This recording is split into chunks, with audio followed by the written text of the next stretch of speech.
ଲୁଙ୍ଗାନାମ ଜଞ୍ଜରେ ଯୋଗଦେଲେ ବିଜେପି ଆଶାୟୀ ପ୍ରାର୍ଥୀ ଅଖିଳ ଚନ୍ଦ୍ର ନାୟକ।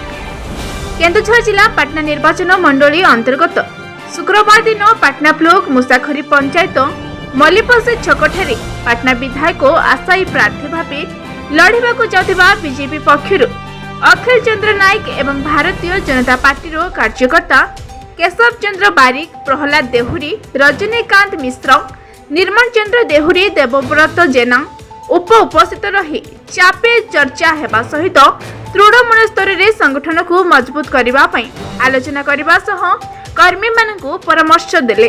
ସେହିପରି ସାହାରପଡ଼ା ବ୍ଲକ ଲୁଙ୍ଗା ଗ୍ରାମରେ ଚାଲିଥିବା ଅଖଣ୍ଡ ନାମ ଯାଞ୍ଚରେ କର୍ମୀମାନଙ୍କ ସହିତ ଯୋଗଦେଇ ଦର୍ଶନ କରିବା ସହିତ କର୍ମୀମାନଙ୍କ ସହିତ ଆଲୋଚନା କରିଥିଲେ ଓ ତୃଣମୂଳ ସ୍ତରରେ ସଂଗଠନକୁ ମଜବୁତ କରିବାକୁ ପରାମର୍ଶ ଦେଇଥିଲେ ଏବଂ ଗୋଷ୍ଠୀ କନ୍ଦଳ ନ କରି ପାଟନା ନିର୍ବାଚନ ମଣ୍ଡଳୀର ସମସ୍ତ କାର୍ଯ୍ୟକର୍ତ୍ତାଙ୍କୁ ଏକଜୁଟ ହେବା ପାଇଁ ଆହ୍ୱାନ ଦେଇଥିଲେ।